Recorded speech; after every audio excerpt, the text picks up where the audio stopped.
Boom, boom, boom.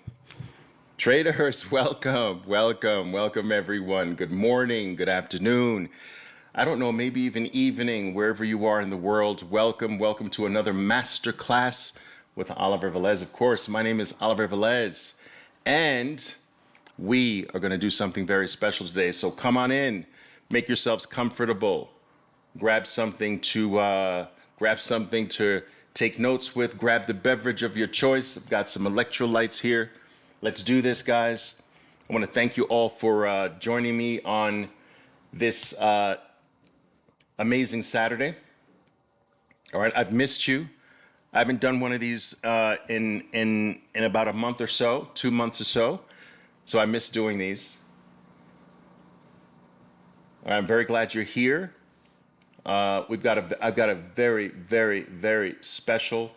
I've got some very special things to show you and share with you about my history, and more specifically about my wealth approach to the markets, which a lot of people are not really familiar with. So I like doing these things because it sort of shares and opens up an area of what I do in my life that really a lot of people aren't truly aware of at this particular point. But anyway, come on in, guys. I want to know, before we get started, where are you piping in from, what country you're coming from, what city you're coming from, what area of the globe you're coming from. I know we tend to draw an international audience here, so I know you guys are from all over the place, but I'm curious, where are you guys from? Talk to me. Talk to me. Yeah. Talk to me, guys. Where are you from? Zambia. Wow. All right. Good afternoon from Zambia, Canada, Brazil, Portland, India, Mexico, Singapore, New Jersey, Brazil, India, Nashville, Tennessee, Dubai, Paraguay. Oh my God, it's going by so fast. I can't even read it now, guys. Look at this. Brrr. Peru, India, lots of India here. Toronto, Canada, Nigeria, Angola. Wow, this is insane. Insane, guys. Welcome. Wow, New Jersey is in the house. Atlanta, Georgia, London, Turkey, Poland, Austria, Australia. Wow, Cyprus. Got Mexico in there. South Africa, Portugal, Turkey. Someone says they're from Mars. Welcome from Mars. Wow, Morocco. Truly an international audience here. Nigeria.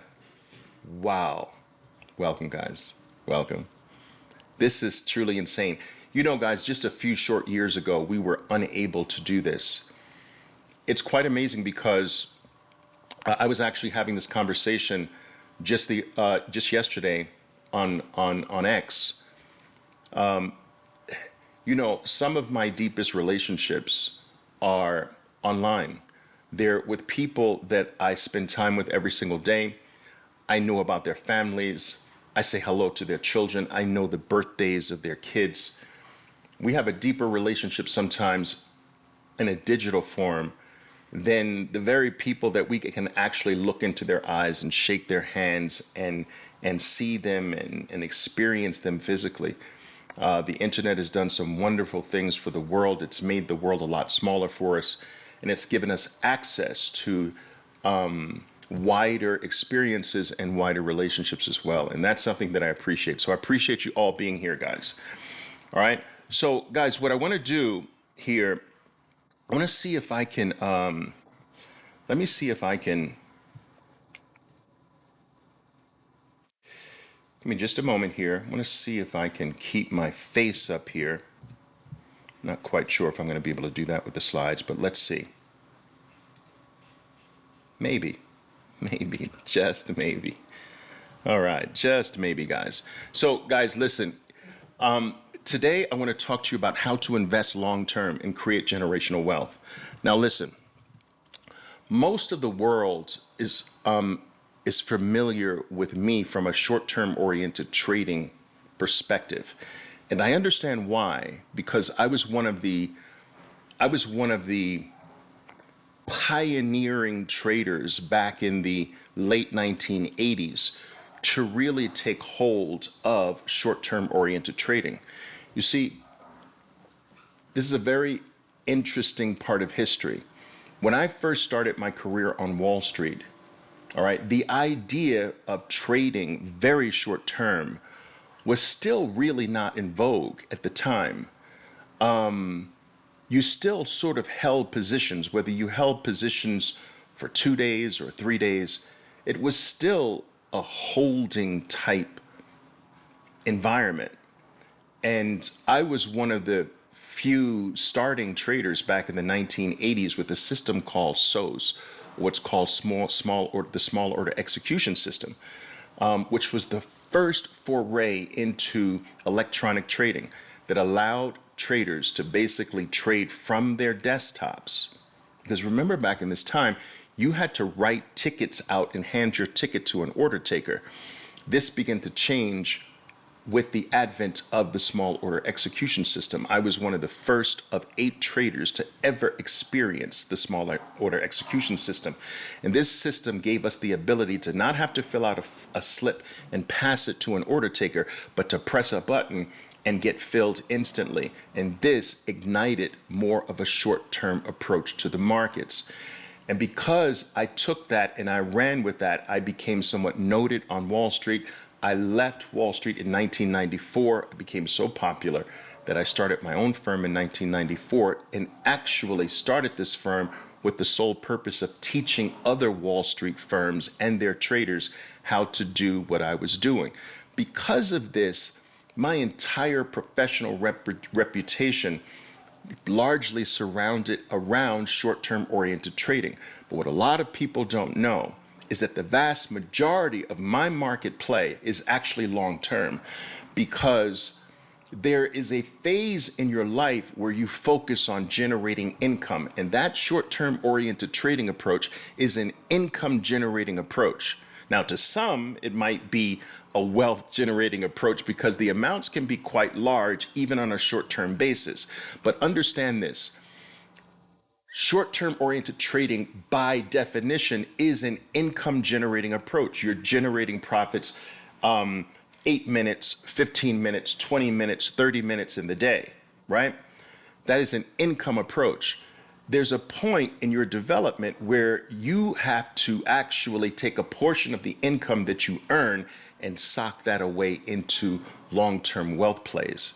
And so a lot of people come to me and say, Oliver, I'm struggling to whether or not I should focus on building wealth in the markets or building income in the markets. And that's actually the wrong question. You need to do both. You shouldn't just be an income producer, and you shouldn't just be a wealth producer. And the reason why you just don't want to be a wealth producer is because wealth takes time. These are longer term approach. This is a longer term approach to the markets. There's a lot of space between when you enter sometimes and when you're able to realize your profits. And in the middle, you can be generating that short-term oriented income while you're also building the mega plays for mega wealth. But listen, it's important to understand that the biggest money in the market comes from wealth. It does not come from trading. Trading is the income part, but the mega money, the life-changing money, the generational, bloodline changing money comes from what we're going to talk about today. And when you marry the two, the income producing form of short-term oriented trading, while taking a portion of that and socking it into some of these generational wealth plays, you do those things. That combination is absolutely amazing. It's powerful and it's freaking life-changing. So a lot of people aren't aware of the fact that over 90% of my funds is in this style of market play, and about 8% or so, let's say 8%, let's say 90-10. So 10% of my funds is focused on short-term oriented trading, generating daily profits, hourly profits in the market. 90% is socked away in these types of plays. And that's what a lot of people don't understand. So that is what we're going to focus on today, right? the part that I apply 90% of my wealth to is what we're going to talk about today. All right, grab something to write with, take some notes. I'll try to take some questions along the way, but I also want to make sure that I get through everything that I've prepared for you today. All right, so let's go. All right, now, how to invest long-term and create generational wealth. Guys, very briefly, just for the benefit of those who are not familiar with who I am, I have been a professional trader for the past 37 years, 44 years if you count the idiot years developing, messing things up, losing a lot of money. So 44 years, including the losing years, 37 years as a true professional. I landed my first job as a market maker on Wall Street in December of 1986. I started my own firm by leaving Wall Street and starting my own firm catered to Wall Street in September of 1994. All right. I became known as the go-to individual, the go-to company, the go-to firm. If you really wanted to know how to do this professionally, I was ranked #1 by Barron's as the #1 individual to go to on Wall Street for professional style services and training. I'm the author of 5 international best-selling books on the topic of trading markets for a living. These books are translated in 5 different languages and continue to be the best-selling books of all time in the trading space. I have over 13,000 traders in 95 different countries, some of whom I actually fund entirely with my own capital, and I continue to be one of the most sought-after speakers on the topic of trading markets for a living and liquidity in international markets worldwide. All right. This is just, I've been basically written up in virtually every financial periodical you can think of. Here's an image of some of the books that are the best-selling books throughout the trading industry. Again, as I mentioned, I'm still one of the most sought-after speakers on the topic of trading markets for a living. I do encourage that you follow me on the socials. Guys, you're watching me now live. And some of you might be watching this in recorded form on YouTube. This is my main YouTube channel, but I do have actually 4 YouTube channels. I have an English one, there's a Spanish one, there's a Portuguese language one. I also have a YouTube channel that's specifically dedicated to Bitcoin. If you're looking for specific dedicated Bitcoin content, x.com is where you go. And of course, my Bitcoin-oriented YouTube channel there. All of the other YouTube channels are entirely equity and Forex trading-based content. All right, I spend a lot of time each day, hours each day, making sure that you receive something of value, something real, something that you can sink your teeth in, and something that can help you take an additional step every single day toward that ultimate goal of trading mastery. A lot of work goes into this, guys. So I encourage that you subscribe, turn the notifications bell on, all notifications, so that you don't miss a single piece of content. I promise you, if you take these little bits and pieces of content in on a daily basis, you will progress your trading. All right? Good. All right. My history of wealth plays. Let's delve into here. Now, the reason why I want to go over this is not I'm not going to go over every single wealth play. That's impossible for me to go over every single wealth play throughout my career. I'm going to do the broad stroke wealth plays with the big ones, the big wealth plays, my biggest. And I want to do this because I want to try to put you gradually, as we go over my historical wealth plays, into this growing wealth-oriented mindset that I developed over 40 years. Now, I believe that as we go through these, you'll start to feel that mindset. That's the mindset that I want to sort of transmit to you. This way of thinking, this way of approaching things. Now, it's not going to be evident up front, but as we go through, you'll start to feel this mindset develop in you. I promise. Let's go. All right. This is wealth plays over 4 decades, guys. I've been doing this for 40 years. Okay. My first wealth play of all time. Many of you have been following me for some time. You know, Eli Lilly is my first wealth play. Now, I'll tell you a funny story regarding Eli Lilly. It is, the symbol is LLY, guys, if you want to take a look at it yourself. I went into Eli Lilly in March of 1981. It was my first wealth play. Now, let me give you a quick story, if I may. I want to see if I hope you don't mind me telling you stories along the way, since it's sort of like an historical event here. I started a family investment club when I was 15 years old. I got all of my family members to contribute every single month to a fund. I was responsible for taking the accumulated funds for every single month and putting it into a wealth play. Now, the reason why I was able to convince my members of my family, which were all over the United States, to contribute to this is because of the major win my father made with gold. My father sort of became famous within the family because he changed our life with one big, giant gold play back in the 1970s.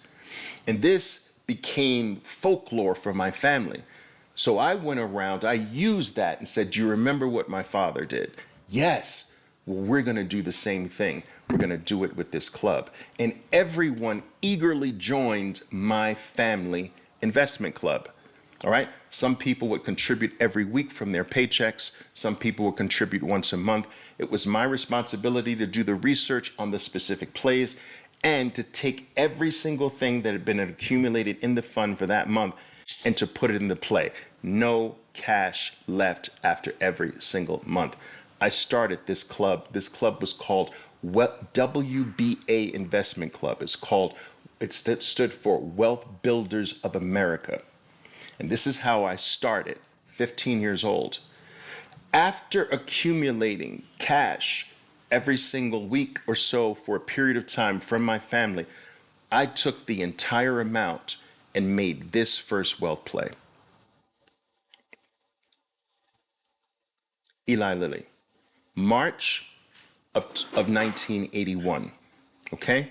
Now, if you take a look at the chart, you can see basically what happened. Now, I want you to understand something that I think is very important. Okay? I still have every single wealth play, all the way back from this one. That's right. This is important to understand. Wealth plays that actually work, people. I'm going to teach you this today. You never let them go. I want you to understand this. When you get a workable wealth play, I got to make sure that I see this from you guys, right? You never, ever, ever totally let them go. They are forever. Now, this might sound counterintuitive to you, but no, they're forever. Now, I want a few people before I go on to let me know you understand that. True, workable, winning wealth plays, you hold at least a portion forever. I want someone to type the word forever. I will not go on until I see the word forever here. That's one of the first things I want you to understand. You never let a winning wealth play ever go to zero in your hands. You always have some of it forever. Until I die, Oliver? Yes, until you die. This is something you're going to pass on to your next generation. Good. Now, we're going to build on these things. I promise you guys, there's going to be something really special that we build in this entire approach. So the first thing is the forever approach. Okay? I know it sounds strange, but it's true. I still have, from 1981 to today, I still have Eli Lilly. Every single member of my family has Eli Lilly from March of 1981. Now, I'm going to get to this. It's not that we did not sell some and take profits occasionally along the way. But The number one rule I want you to understand now is that you never sell down to zero. Never, ever. Do you understand? If you got $10,000 worth, you sell down to 9,000 or 8,000. If you got $20,000 worth, you sell down to 18,000, 15,000, but never to zero. You are stuck with your winning wealth play forever. Oliver, but what if it goes to zero? Okay, it goes to zero. I'm going to explain to you how important this is as we go along. Okay? Let's continue. My second major wealth play. Now, I've had some in the middle of these, guys. We had some. My family and I had some in the middle of these. But this was a second major one. All right? Which was McDonald's. All right? And this I did also in 1981. A few months later, actually, after Eli Lilly. So I had to wait for the fund to accumulate cash to a level where I could make a decent size investment. So several months after Eli Lilly, McDonald's. All right, listen, let's do this again. To this very day, I hold McDonald's. Every single member of my family holds McDonald's today. The thing I want you to understand, this is one of the keys to generational wealth. You never let a winning wealth play go to zero in your hands. You always, what I call, I have a section on this, I'll get to it. You keep an orphan. You keep an orphan. You keep something. And we're going to go over specific models of how much you keep, but you never let it go. It's forever. Forever. Now think about what this means. This means that if throughout your life you get winning, here's a winning wealth play, you sell down but you keep some. Another winning wealth play, you sell down but you keep some. Another winning wealth play, you sell down but you keep some. Over time, what are you building? You are building a portfolio of never sell items. This portfolio will start to grow, and over time, that portfolio of the little bits and pieces of your wealth plays that you never sold, that will start to grow to a size that will take over and support your life forever. Woo! That's where I want you to get. I want you to grow that basket of never sell portions over time, and they will continue to grow over time. And the goal is to get this portfolio of never sell pieces to a state where it supports you and your family for life. Wow. That's what I did. I mean, I kind of did it by mistake first, but it formulated into this approach, which I'm sharing with you today. All right, let's get to it, guys. I get excited about this. All right, let's go. All right. Okay, so McDonald. Oh, so guys, I got to tell you this. All right, and I hope you don't mind me sharing the history. All right, I hope you don't mind me sharing the history with you. So,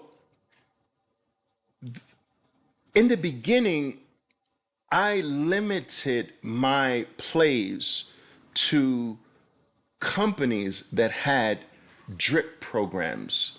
Now, a lot of you are probably not even familiar with what a drip program is. DRIP stood for, or stands for, Dividend Reinvestment Program. Now, back then, these were a lot more popular than they are today, because in reality, back in the old days, most people bought a minimum of 100 shares. So 100 shares was really the minimum purchase. But there were people who could not afford 100 shares of a stock. And so companies launched these programs called dividend reinvestment programs, some of them. McDonald's was one, Eli Lilly was one.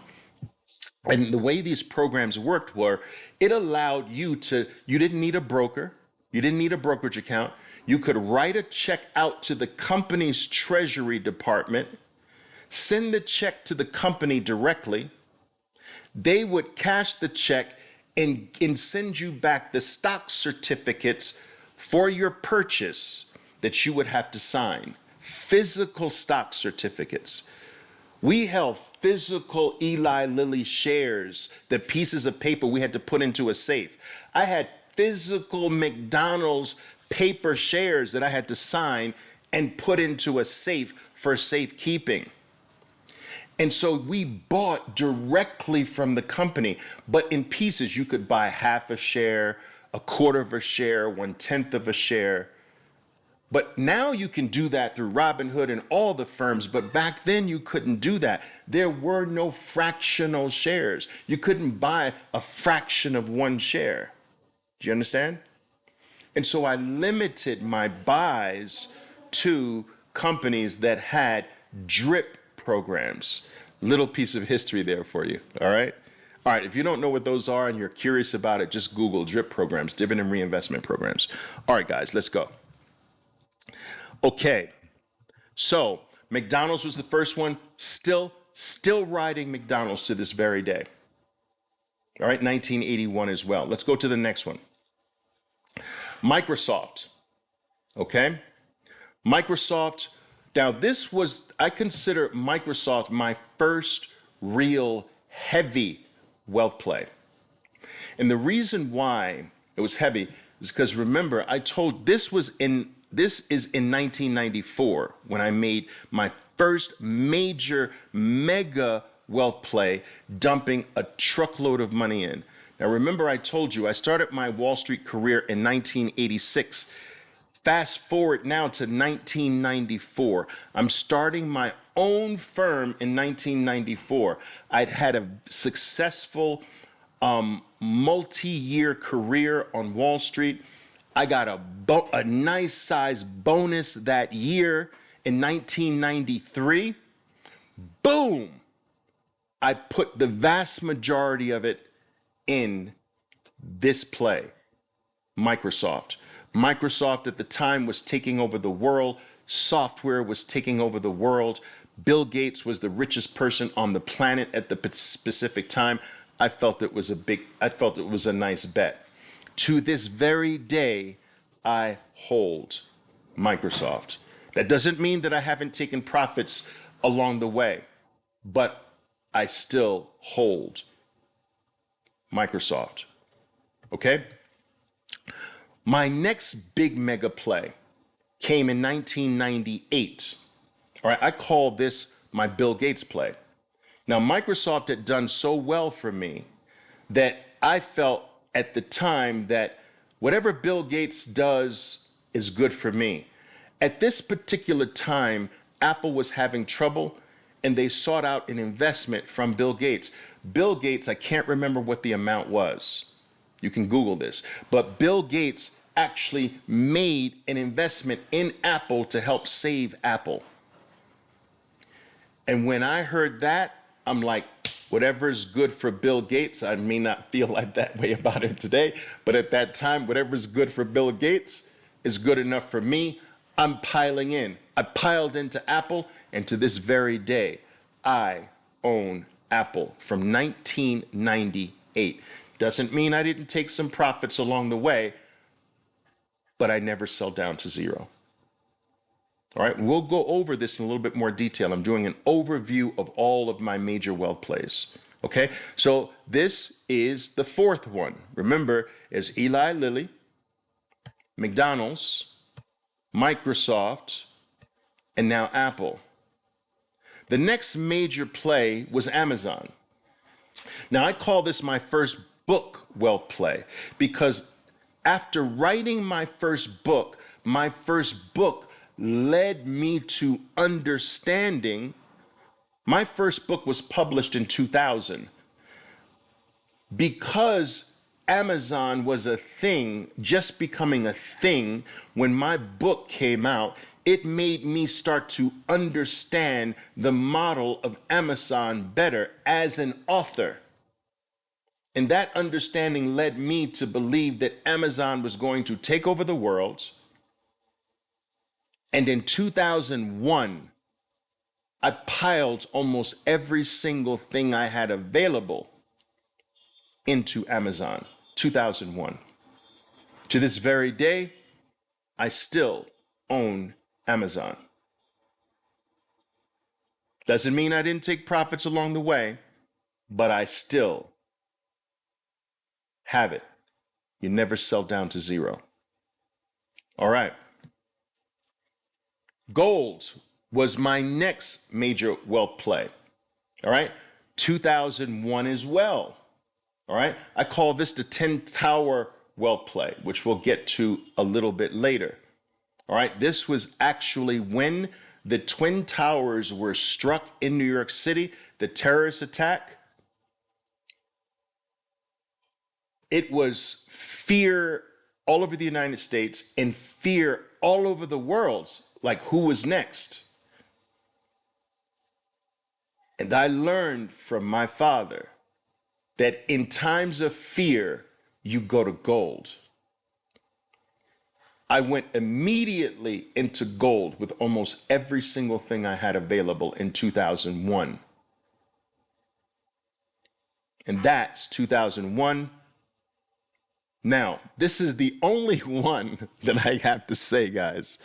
This is the only one that I don't have anymore today. And that's because of Bitcoin. Bitcoin is the new gold for me. All right. So I sold all of my gold in late 2020, early 2021. And I put all of it into the new gold. So it's the only one that I sold 100% out of. But in a way, I feel like it's not really a total sell because it's just a transmutation to the better one. All right. Just wanted to give you that insight there. All right. Okay. Guys, Nvidia 2010 was my next play. You guys are getting excited about Nvidia now. I've been, and my traders have been in Nvidia since 2010, guys. Look at the posts in 2011. Now remember, we went in 2010. I'm posting in January of 2011 how well we're doing with our 2010 wealth play. So if you look at January 12th, right, of 2000, you look at January 12th of 2011, I'm telling you that we went in at $9. Now, of course, Nvidia has split, so you can't look at $9 now.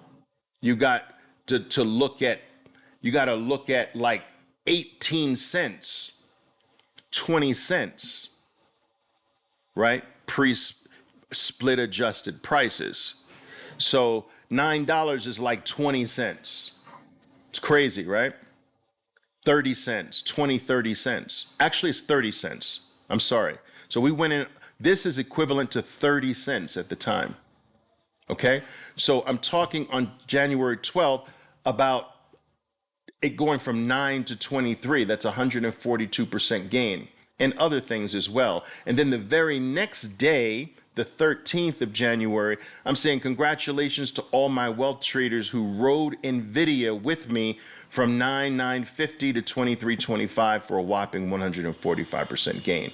Trade for wealth rules. It does. All right? Just bringing you receipts, guys. Let me just make sure you can read that. Am I in the way there? No, I'm not in the way. Good. Just bringing you receipts, guys. All right? Just in case any of you are doubting me here. Shouldn't be doubting me. To this very day, you know the deal. We own Nvidia. Everyone just got excited about Nvidia, guys. Everyone in the world pretty much just got excited about Nvidia here. And we're in here. All right. They're like 20, almost 25. They're 25 years late. It's crazy. Okay. Anyway, Facebook, okay? It's Meta now, but it was Facebook then. This is what I call my everything I learned from the past wealth play. This wealth play was made because of all the things and the knowledge I'd accumulated from all of my other wealth plays in the past. We're going to talk about these in detail, I promise. All right? But yeah, and so in 2012, boom, I make the plunge into Facebook that became Meta, of course. Yes, to this very day, I still own Meta, formerly known as Facebook, at all-time highs. It's at all-time highs now. All right, good. Again, then in March of 2020 came Bitcoin. Now, many of you were with me during this. Some of you listening, watching right now say, Oliver, I remember I was with you. I'm there with you. All right. We piled into Bitcoin in March of 2020. And Bitcoin became a very special wealth play for me that I don't, listen to me carefully, that I don't ever sell out of. You see, every other wealth play, I will be willing to take some profits to pare down. But this one, no. This one is like buying the internet in 1994. You don't take profits on the internet in 1994. This is like me getting into Amazon in 2001. You don't take profits on Amazon in 2001. You understand? It's too early. You take profits maybe way down the line, but it's too early to be thinking about profits. It's accumulation time. We're going to talk about this a little bit more in detail. It's the only one I don't pare down. I just want to grow the position and grow the position and grow the position. I will live through all the gyrations. I will live through all the ups and downs. I'll use the downs to get more, but I won't pare down this one. Very, very unique difference. Okay.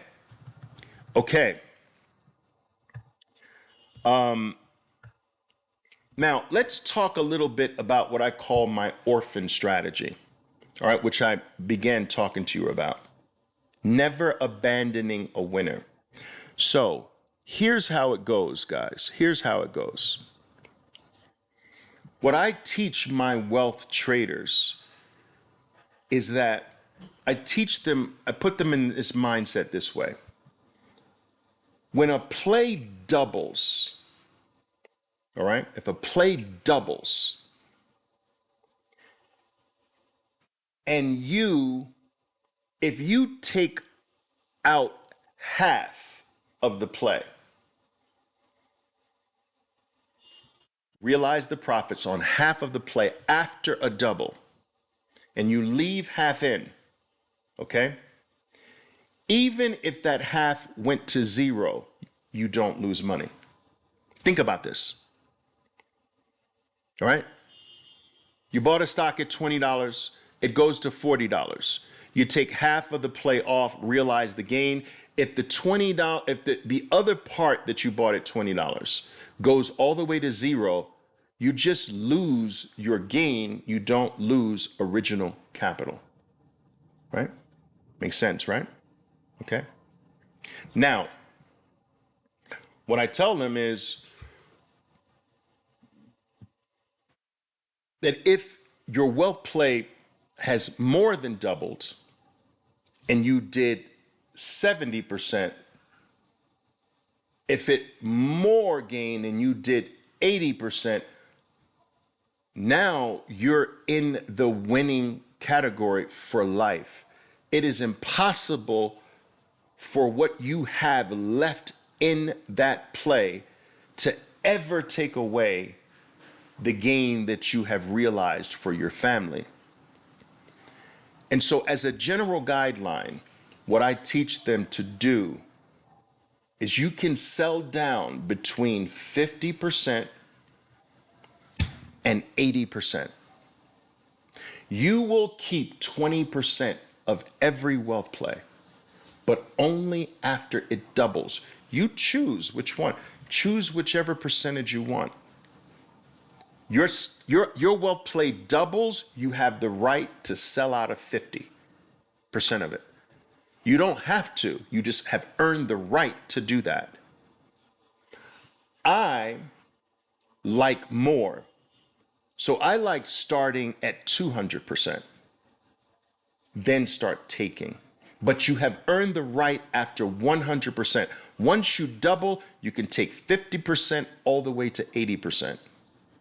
Okay? But you will keep a 20% orphan in the play for life. Listen, people, forever.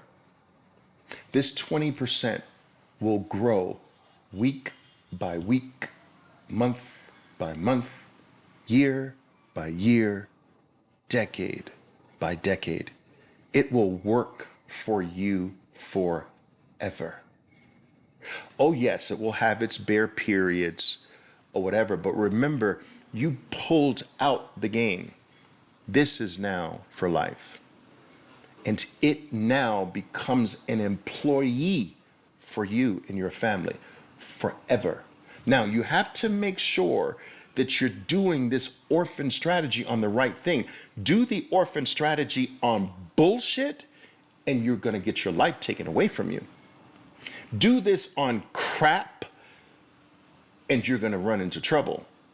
We must do this on the creme de la creme. We must do the orphan strategy on the powerful, on the great, on the winners, on the leaders. You understand? Not on Joe Schmo's pizza shop. Oh yeah, Joe Schmo, he's got this pizza concept. You play bingo. For every slice, you get 8 games of bingo. Like, we're not doing the orphan strategy on Joe Schmo's pizza bingo shop. All right? Now, I have a formula that I teach my guys how to build a list of your forever potential plays. And once you have that list, this is the list of quality. This is the list of creme de la creme. Now we wait for our opportunities. We look for our doubles. We take our gains out. We leave an orphan in. That orphan pays us for life. Next play, we go in, we get a double, we pull profits out, we leave that orphan in. Now we got another employee that pays us forever. Repeat, repeat, repeat. And over time, your orphanage, the kids in your orphanage grow to be adults that are very appreciative that you took care of them, that you didn't abandon them, that you nurtured them, you didn't give up on them. And then they say, you can sit down now. It's time for us to honor you and take care of you and your family. We're adults now. I am telling you, people, that this is the path to generational wealth. This method leads to generational wealth. It is the professional accumulation model that has worked for billionaires and successful market players for time immemorial. The majority of them get something good and they really almost never let it go. We've become too short-term of a society, and this doesn't appeal to the vast majority of people, which is why the vast majority of people will never have generational wealth. If you look at all the families throughout the world with generational wealth, it's because someone down the line in their family, their great-grandfather, their grandfather, their great-uncle, whoever it was, got something of value and didn't sell it. Whether it was a company, they didn't sell it.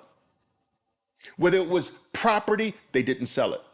Whether it was a basket of equities, they didn't sell it.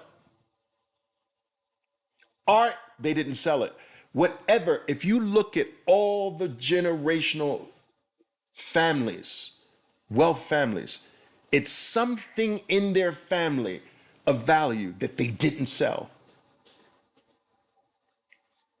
And it's the sellers that never get generational wealth. It's the 100% sellers. They will never have generational wealth.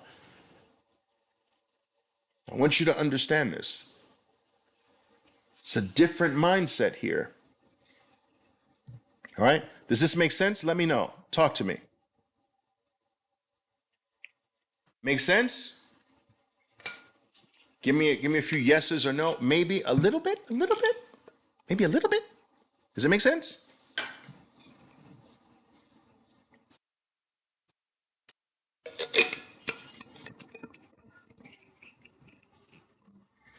Okay.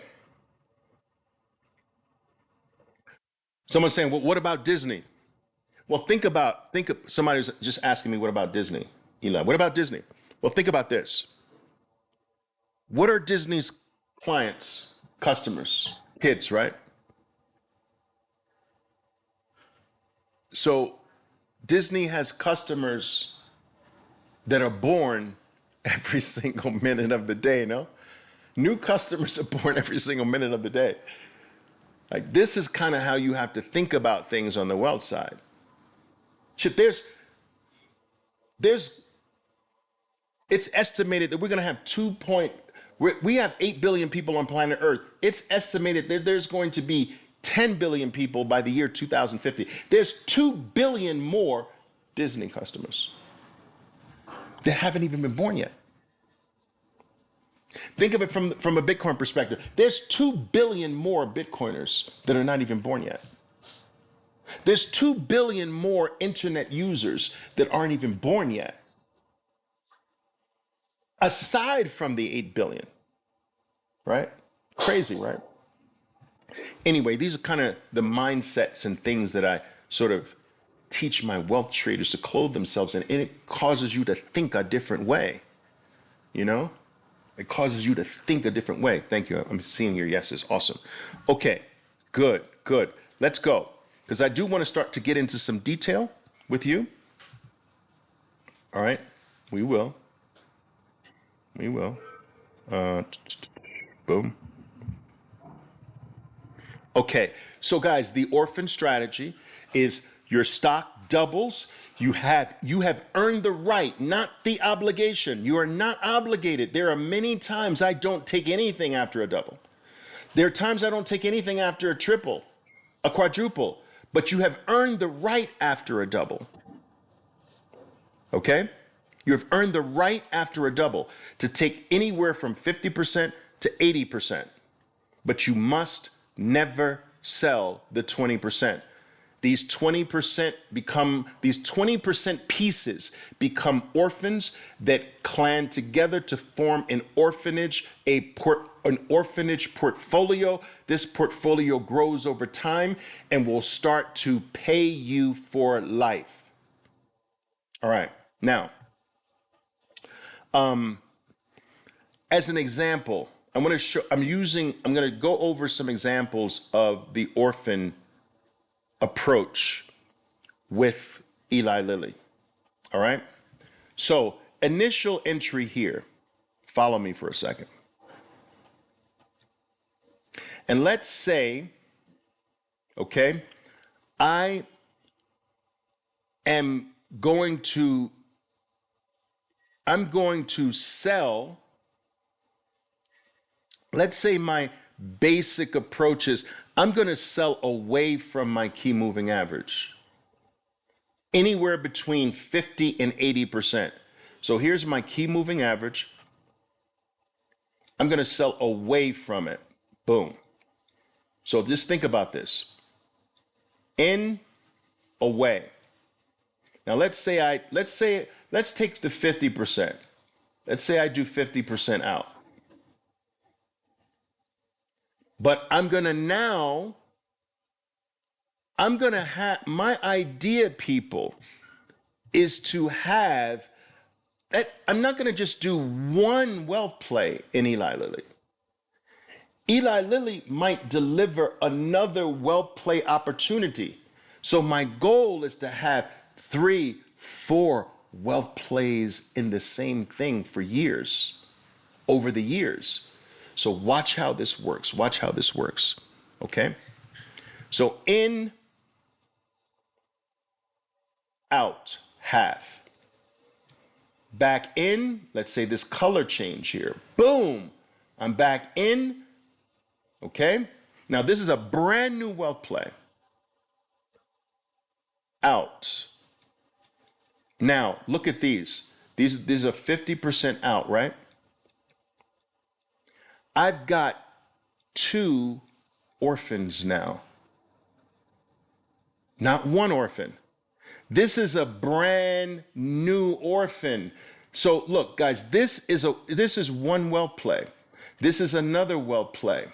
You understand? This is another wealth play, and this is another wealth play. So I have 1,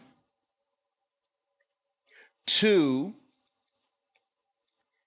3, 4 orphans. I'm growing my orphanage. So I've got 50%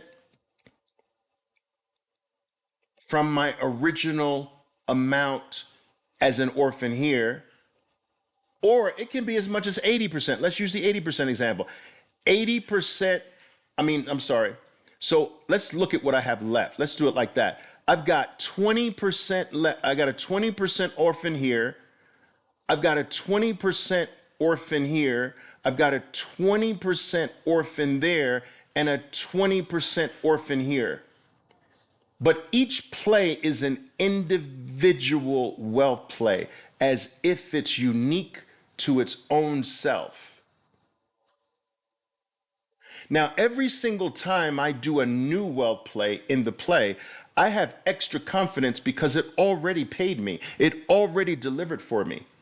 And what I have found, guys, is that when you stick to leaders in an industry, well, they're the leaders in an industry. So let me give you an example. You take an industry. You take the top 2 leaders of that industry.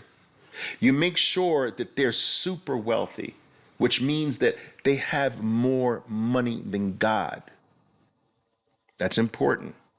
The reason why you want your wealth play to be one of the top 2 in that industry, and the reason you want them to make a lot of money. They make a lot of money. All right, you need them to make a lot of money, is because when they have problems, they're so rich, they're so wealthy, that they will be able to buy the solution to any freaking problem that they have forever. And that's the formula. Top 2 in the write this down. Get an industry, find the top 2 in the industry. Those are your well plays. Okay? Make sure that they're not losing money. They have to be making a lot of money. So I want you to understand that some companies miss earnings and the stock gets hit, but let me show you how silly this is, right? And how you can make riches off of how silly the market is. All right? I want to explain this to you. A company has earned $2.5 billion for the quarter. $2.5 billion for the quarter, right? Oh, but estimates were for 2.6 billion. Boom, stock tanks. Really? Wait a minute, seriously. The stock's tanking because they made 2.5 billion and not 2.6 billion? I'm buying that. That's the silliest shit I've ever heard. Isn't that silly to you? Dude, they made 2.5 billion. What are you talking about? Oh yeah, but this dude in a suit said that they should make 2.6 billion. And that's why the stock's dropping? Really? Because this dude in a suit? So we're not placing the importance on the 2.5 billion they made. We're placing the importance on the opinion of this dude in a suit. I'm buying that. It's ridiculous. It freaking works like a charm. I love when rich companies get their stock hit for bullshit like that. It's stupid. You understand? I got a section on this I'm going to talk to you about. It's called Panic Profits. We make profits, we make riches from panic. Panic is our friend. Panic profits. Oh, wait, we're panicking because they didn't make 2.6 billion. They only made 2.5 billion.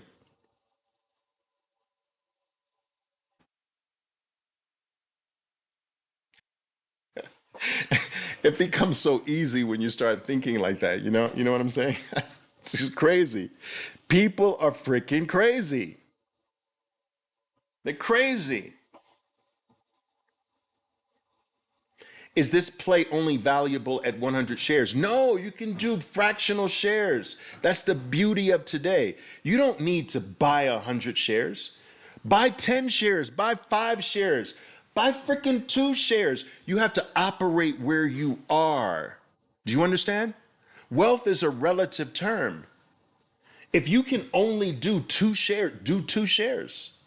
If you can do 200, do 200. Do you follow what I'm saying? Wealth, you start wealth where you are, people. You don't, it's not like I have to, this ridiculous if you think I have to get wealthy to get wealthy. What? No. We start wherever we are. Wealth is relative to your starting place. If you've got $100 to play with, then wealth is turning that to $1,000. That's wealth. And then we take the $1,000 and turn that into 10. And then we take the 10 and turn that into 100. It works that way. You start wherever you are. And it's the beautiful thing about today is that we have the ability to do fractional shares. I never had that in the past. All right.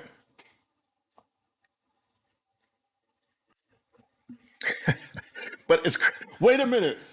The stock is collapsing. They made 2.5 instead of 2.6 billion.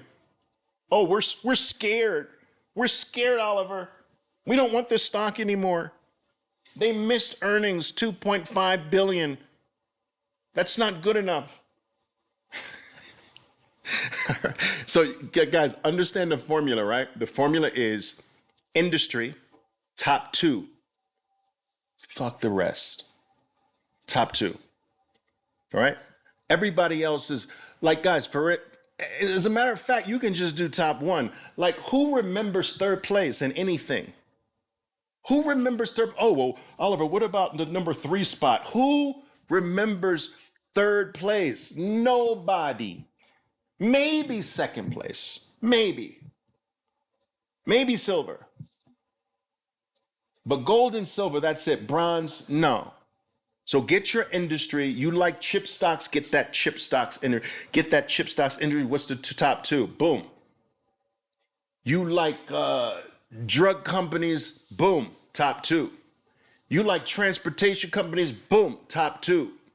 Now, out of those top 2, you can still have a top 2 leader that does not have a lot of money. They're hemorrhaging money. No. They have to be making a lot of money. That's the second criteria. They need to make a lot of money because that's the key to buying the solution to any problem they have in the future so that now you don't have to be afraid of them having a problem.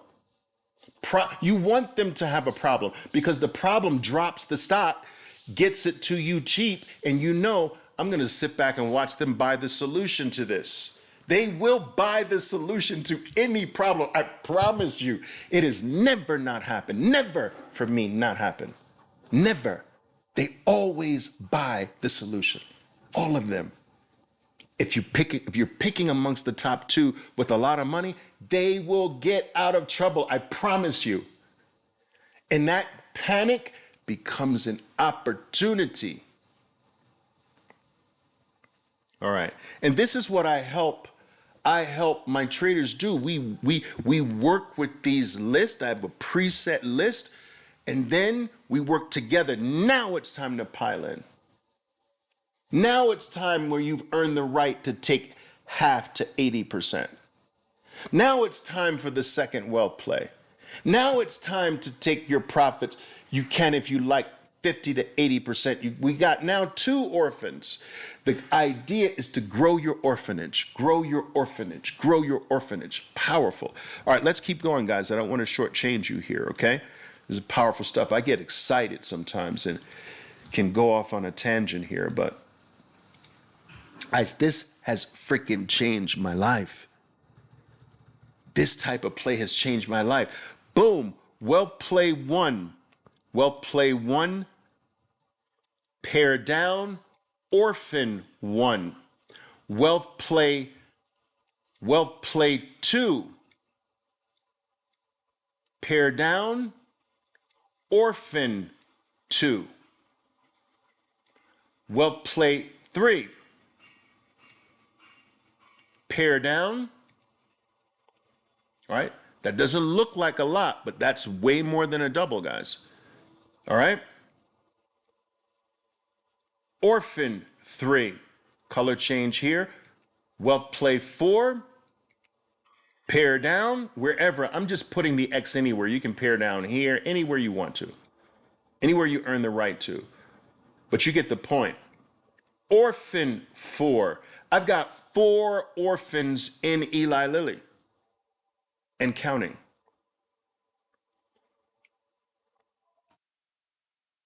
Now, let's go to the next one. I'm going to keep showing you this here, right? Apple.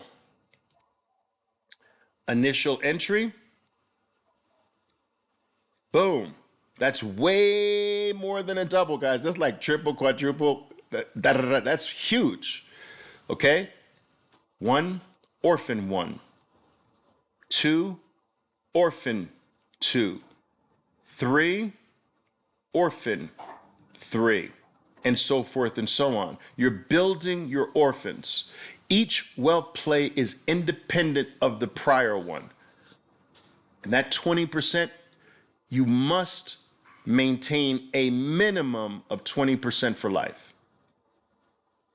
Remember, you're playing the leaders. They will come and go in cycles, but you're playing the leaders. All right, boom, boom, boom. You got 1, 2, 3, 4. I'll show you more specifics regarding these plays as well. But you get the point. We're building orphanages. We're building our orphanage, taking the plays. Same thing here. Guys, one of the things I try to get my traders not doing is when you get a railroad track run in your wealth play, you don't take profits. So see how the moving average and the stock look like railroad tracks? You don't take profits during railroad tracks. No profit taking. You take profits away. You see? Away. Those aren't railroad tracks. This is not a railroad track. But this is a railroad track, right? So we don't take profits on railroad track runs. We let them go. All right, as you can see, it can last years. And you're just making money. Okay? So that's the orphanage approach, guys. Now, let me share something with you. I think it's appropriate at this time. I'm going to share something with you here.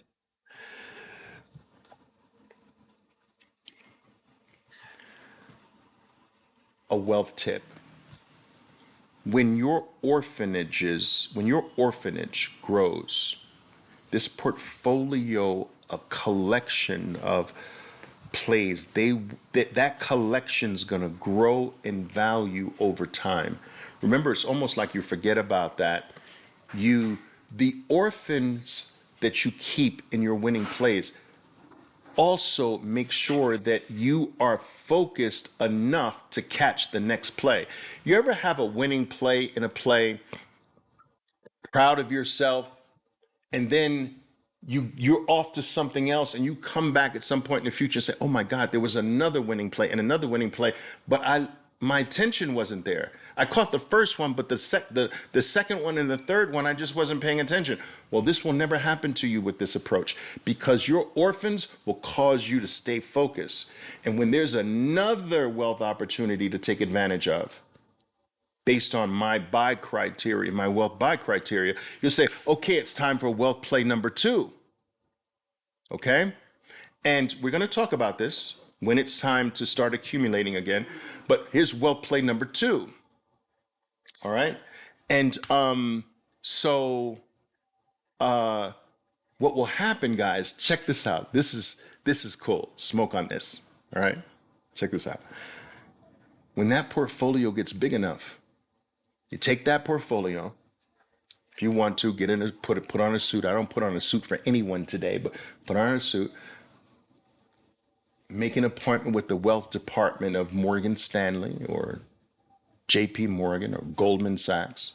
Make an appointment with their wealth department, right? You take this portfolio and listen, they will take the portfolio into custody. So you'll ACAT those plays. If you're on a different brokerage, you ACAT them over to the firm. The value of that portfolio, they will give you a checkbook to write against that. So you will never have to sell this, but you can write an amount up to 85% in some cases of the value of the portfolio. Oh, you want a house? All right, it's fine. This portfolio is collateral. Don't worry about it. Just how much you need. And that portfolio becomes like a piece of real estate. It becomes something that you can take loans against. You want that yacht, you want that home, you want that trip around the world, but you don't want to have to sell. You're right against it. This is what the wealthy do, people. They don't sell, they borrow. Right? Sell triggers taxes. Sell takes the valuable away from you, and you pay taxes. Does that make sense? I'm going to lose the valuable thing, and I'm going to be hit with taxes.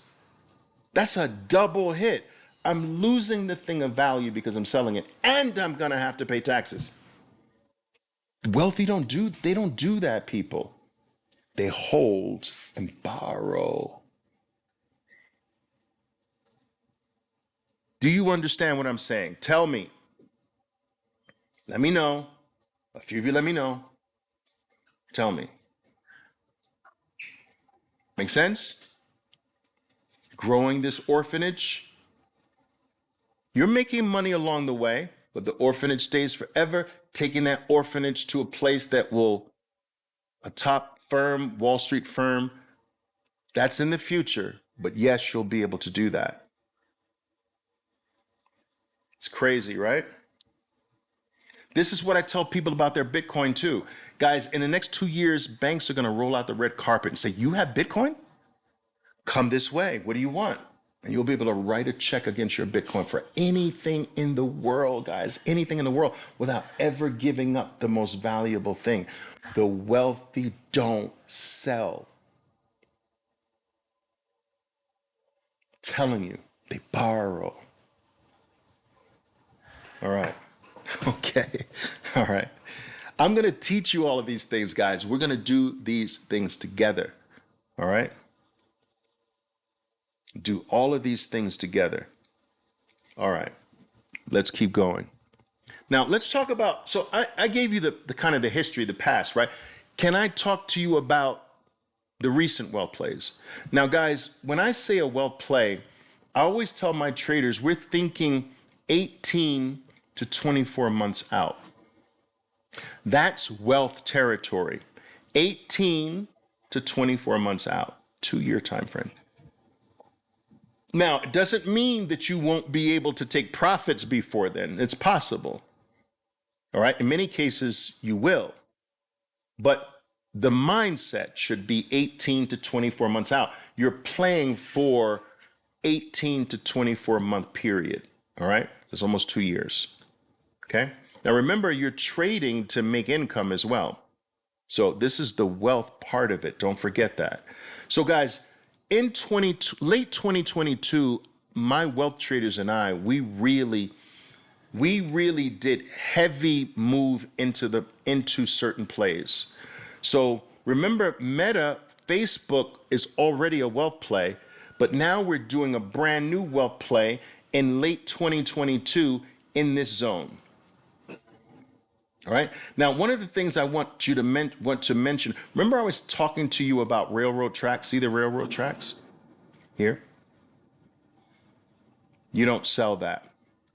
You sell away. Now here you can, because this is not railroad tracks. So this is not railroad tracks. This is railroad tracks, right? So we don't sell railroad tracks, guys. We sell, like, I don't know what you call that, angles. Okay? So same thing on the downside here, guys. See this? Downside, railroad track. When you leave the railroad track, boom, that's accumulation time. Okay? So, anyway, we'll talk about this in a little bit more detail. But we accumulated big in late 2022. Look at the price area, under 100, and we're almost at 550. That's like 4x. It's crazy, right? Now, guys, what I have to do very quickly, I hope you don't mind, is I have to take a quick bathroom break, but I'm going to put on a video while I'm using the restroom. I'll be right back. Don't go anywhere. Don't go anywhere, okay? Don't go anywhere. I'm not going to play this whole thing, so I'm going to interrupt it when I come back, though. But don't go anywhere, all right? All right, cool.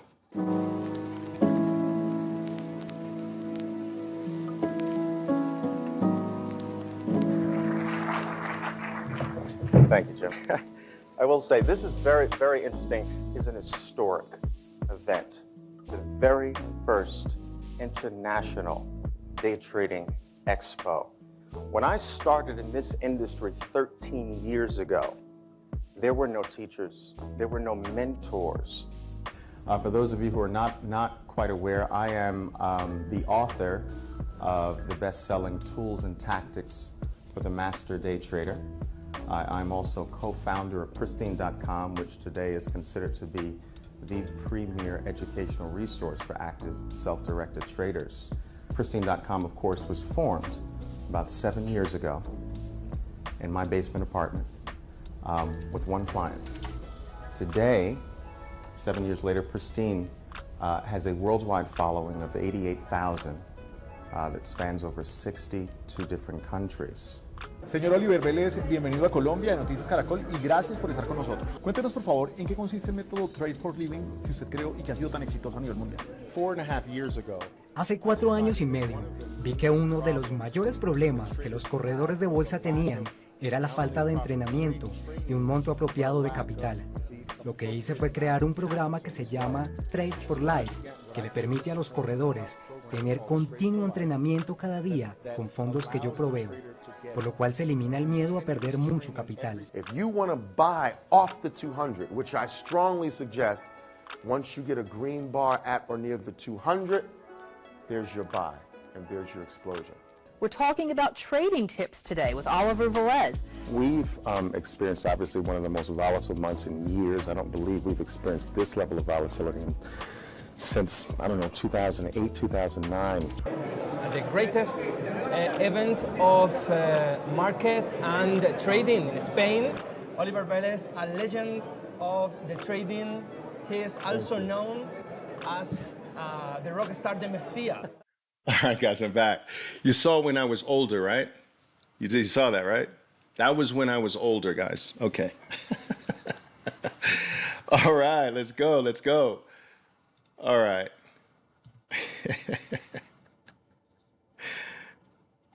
Okay.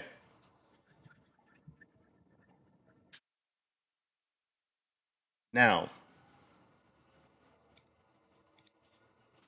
You want to stay for this, guys. I'm telling you, this is going to be crazy. So Meta in 2022 was a major wealth play of ours, and it scored huge. MicroStrategy, all right, basically become a new proxy for Bitcoin, was also a major wealth play of ours in 2022. 2022, late 2022, early 2023, down in this area, okay? I'm going to talk about the reasons why in just a bit, but guys, this was a huge win. Look, these are split adjusted prices, but talk about 15 to almost 200. That's mega wealth, guys. That's mega wealth. Okay? That's crazy. So huge score on MicroStrategy. Nvidia, you know, from 2010, we've had this, but we continue to take new wealth plays independent of all the other wealth plays, and we grow our orphanage with this. So late 2022 as well, down in this area, all right?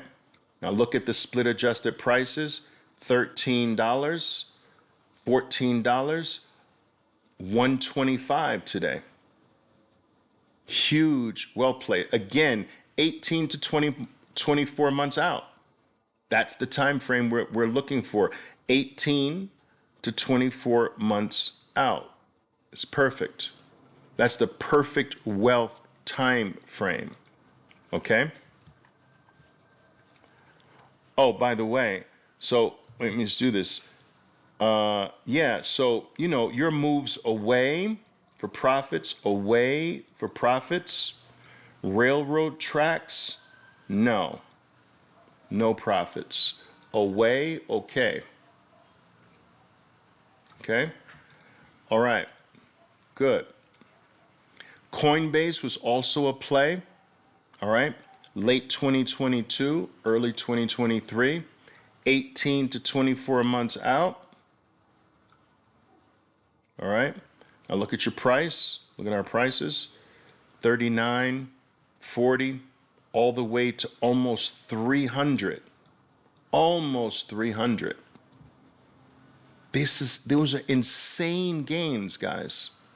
These are real plays that I have traders, they're probably here right now. They did these. They did these. Every period I have traders that retire. It's crazy. All right. Tesla.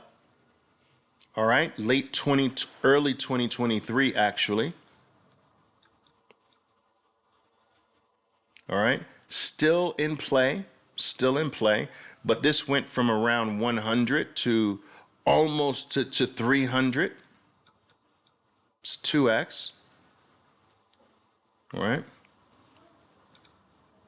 It's still in play. Now, guys, I touched upon this, my panic profits technique, hard times for the wealthy. But let me just remind you once again what I mean by panic profits. Remember, we want to limit our plays to the top 2 leaders in an industry. But not just any top 2. They must, the top 2 that's making the most money. They make a lot of money, meaning that it's not that they're the leader, but they're struggling or not making money, and they're losing quarter after quarter, but they're still the leader. You can still have a leader that doesn't meet that second criteria. I'm talking about, like, man, this company has like so much cash on hand. They make a truckload of money every single quarter, and look at their cash position. That's huge. You know, I help my traders do this, but I'm just saying, for those of you who are not, this is the general framework of how we do it, right? Top industry, top 2 in the industry, top richest 2. They're rich, they're wealthy, They can buy themselves out of any problem that they have. Now, when we build that list in advance, we want panic to hit some of them. Now, the panic can be general, macro panic, or it can be specific to the company. Now, I'm going to give you an example of this, all right, of how when we wait for, it's not that that's the only time we buy, but we love when one of our plays goes through hard times and everyone's panicking because of some narrative. And we know, but this is a leading company. They've got more cash than the United States government. They're going to buy this. They're going to buy themselves out of this. Whatever people are freaking out about, they're going to buy out of it. And we're going to go into this panic drop.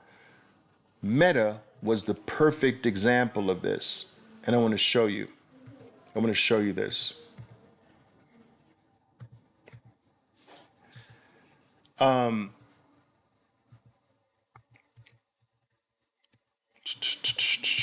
me show you this. Oh, wow.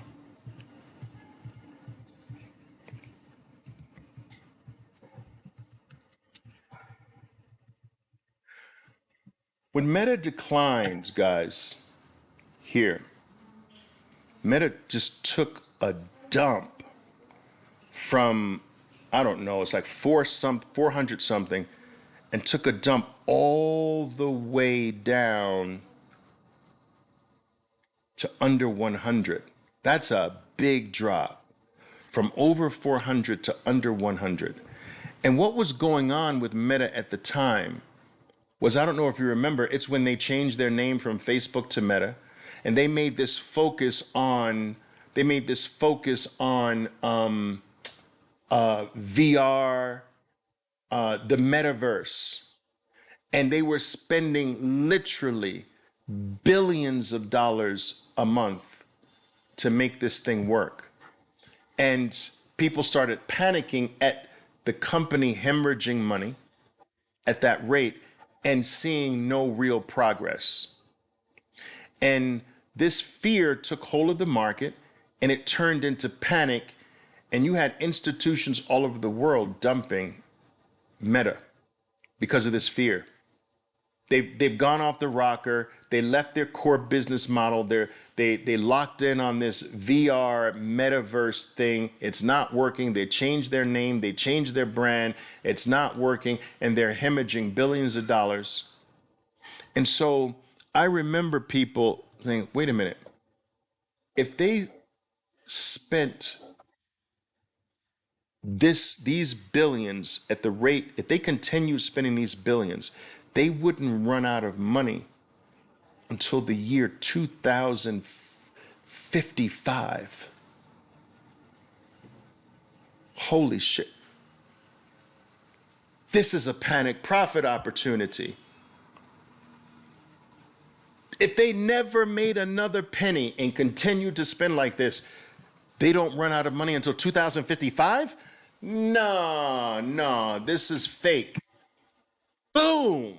We go into Meta at this time. Panic profit opportunity. Why? Leader in its industry, more money than the United States, more cash than the United States has. They're going to buy the solution to this. I promise you. And look at what happened. Boom. There's the solution.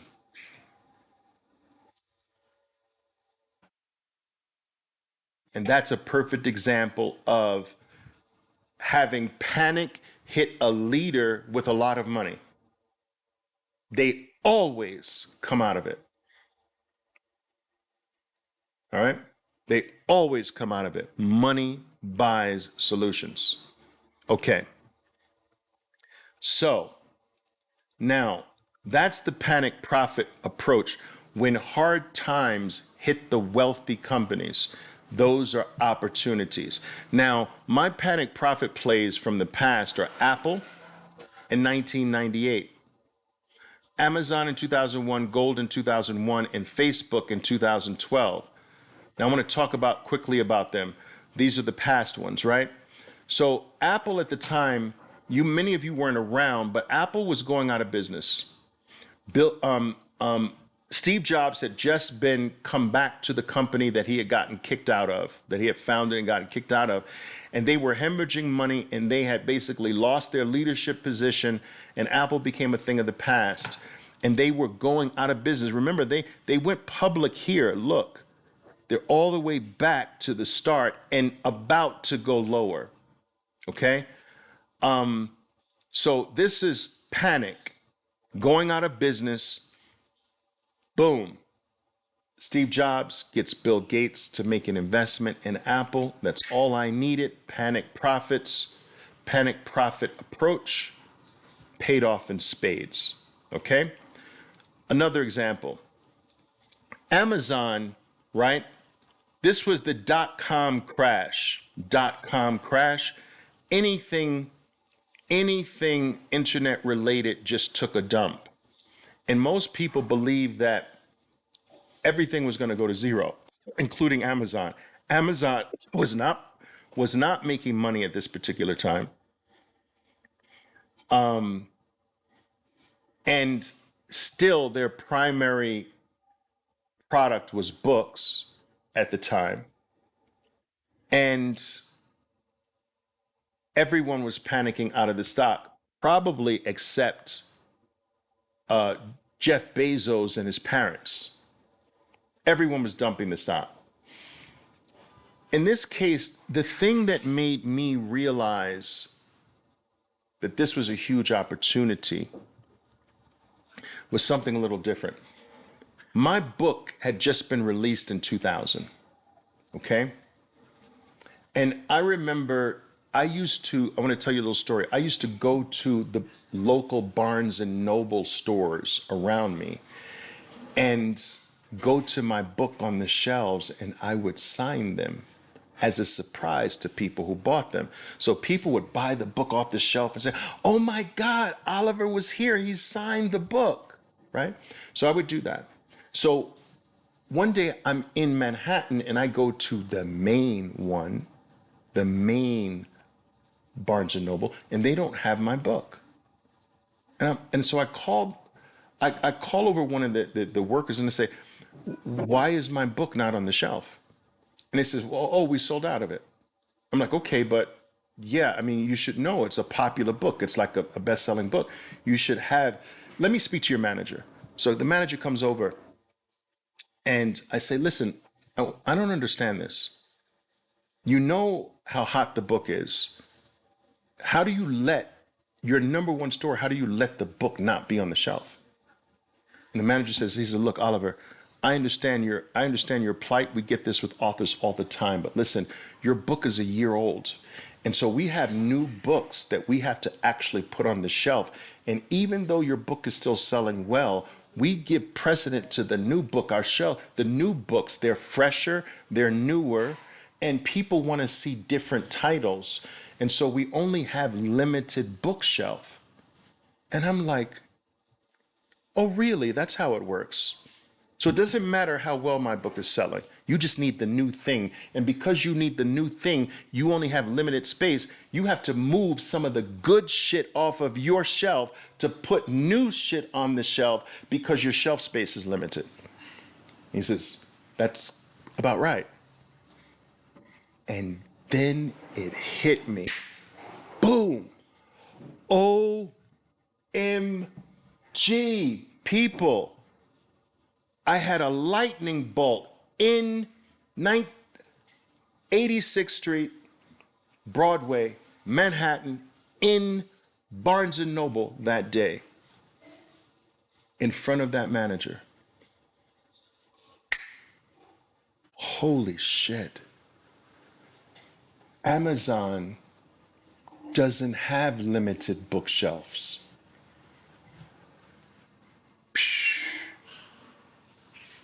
They have infinite bookshelves because their bookshelves are digital. Barnes and Nobles has physical bookshelves. That physicality limits them. They can only put certain number of books on. Amazon never has to turn a book away. Amazon never has to pull a book off the shelf if it's selling well. Amazon has limited bookshelves because they took bookshelves from the analog world and put them in the digital world where they are freaking infinite. I took almost every single thing that day, almost every single thing I had available, loose and free, and I piled into Amazon. I knew from that epiphany, Amazon is going to take over the freaking world because they took books to the digital world. Whatever goes to the digital world is bigger. I used to have photo albums with about 100 pictures in them. I now have 55,000 digital photos on just this phone. What about my other ones? 55,000. I used to have a book you look through with 100. Whatever goes to the digital world grows exponentially. My mother was an assistant librarian, right? I read every book in my mother's library. I swear to God to you. I read every single book in my mother's library. And I will tell you this. I have more books on this and this than 10 of my mother's libraries. Whatever the books went to the digital world, whatever goes to the digital world grows exponentially. Your pictures are in the digital world now. You have way more pictures than you used to have. Your movies, you have access to millions of movies. In the past, you didn't have access to millions of movies. You have access to tens of millions of music, songs, albums from all over the world. We didn't have that. Whatever goes to the digital world grows exponentially. Your photos, your books, your music, your movies, your mail. Most of your mail is digital. We used to lick the back of disgusting envelopes and go walk to a mailbox to mail them. Today, we send a freaking digital email. We send billions of emails by the hour. That was never the case when it was in the physical world. So I had that epiphany. It is now digital. Amazon has brought books and bookshelves to the digital world. They're going to be exponentially bigger than anyone who stays in the physical world.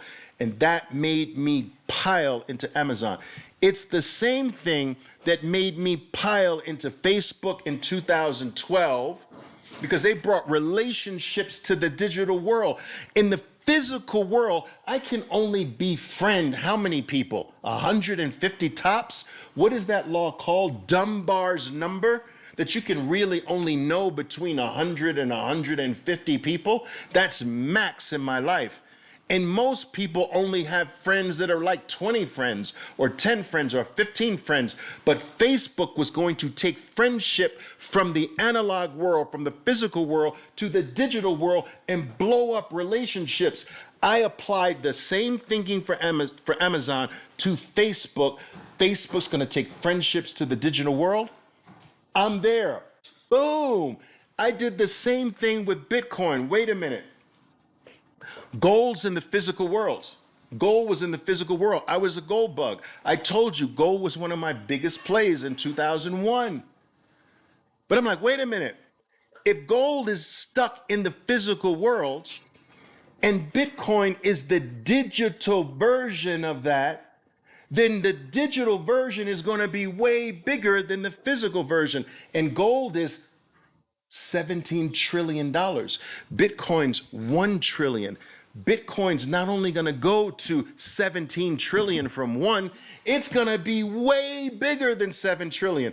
Amazon didn't just go to Barnes and Nobles, it took out Barnes and Nobles. You understand? Everything digital just doesn't meet the par on the physical. It exponentially surpasses the physical. And so this mindset has led me to wealth opportunity after wealth opportunity after wealth opportunity.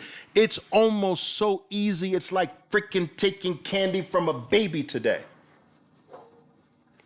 Whatever gets moved to the new digital world blows up. That theme will make you wealthy forever. Just that one. That other theme that will make you wealthy. Leading company with a lot of money has a problem. Buy. I'm telling you, they're going to buy the solution. These two themes. Another wealth theme is buying a personality, buying someone kind of amazing. Now, whatever you feel about Bill Gates today, you have to admit that Bill Gates did some amazing things in the early days. I know a lot of people have issues with him. I do as well. A lot of people also have issues with how he started. I do as well.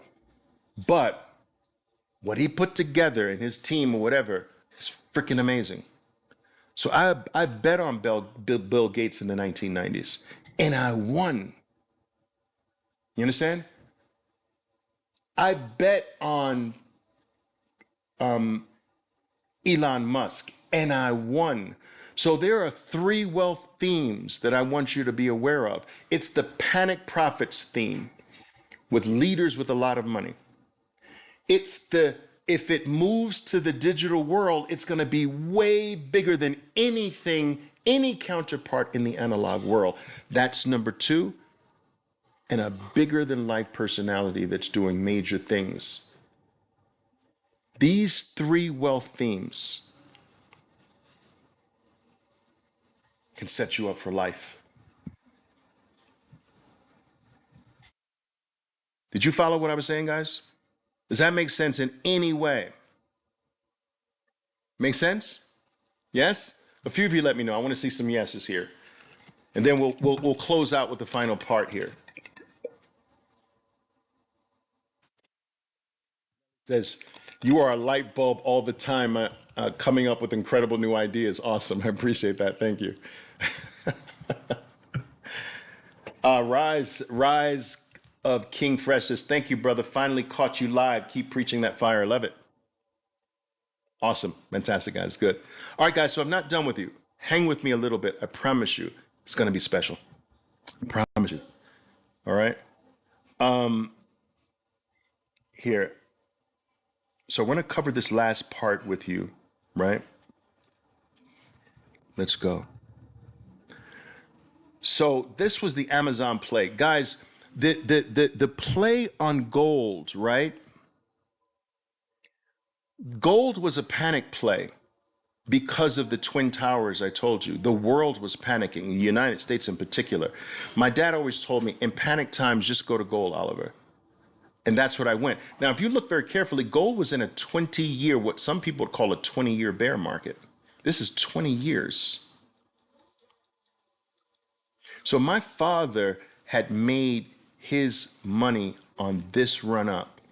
You understand? This changed our lives. This run up changed our lives. This play of my father's made me want to be a professional market player, because if I said this, guys, I said, my God, when I realized what my father had done with just one play, gold, like my guys, where we lived changed, our house changed, our cars changed, my clothes changed, my friends changed, my schools changed. I went to the best schools in the United States all of a sudden. I had a different set of friends. I had different clothes. We had different cars. I had a different house. I had a different neighborhood. I had a different freaking state. Like my life, it was like I'm living a new life now. And I was too young in the beginning of the 1970s to understand what was happening to us. But later on, I realized, and I'm like, holy shit, if my dad did this with one play, what if I make this my profession and I do it all the time? And from 15 years old, I've never, ever done another thing. This is all, I'm almost 60. I've never done anything from 15 years old onward. Never. I never had a plan B. I never did another activity. I never studied anything else. I never focused on anything else. So many people ask me opinions about, well, Oliver, what do you think about the political scene? And what do you think about this? And what do you think? It's like, I don't know. I'm just a market player. I don't know anything but markets. I don't know why you guys keep coming to me asking me about anything else. I know one thing, but I've done it every single day of my life from the age of 15 to now. And so my dad always told me, gold is where you go when everything is uncertain. And I remember that, and boom, 2001, I piled everything in, and it was perfect. All right. So that was a panic play. Facebook was a panic play because some of you may recall and some of you may not. Facebook was one of the most hyped up IPOs in history. And let me just make sure you can see this. Otherwise, I'll take myself off. Can you see it? No, you can't. Let me just move myself temporarily here. So Facebook was one of the most hyped up IPOs in history. And I realized that this was so hyped that I'm not going to buy it off the IPO. I think this thing is going to crack. And it did, guys. It went public. I remember it went public near $38.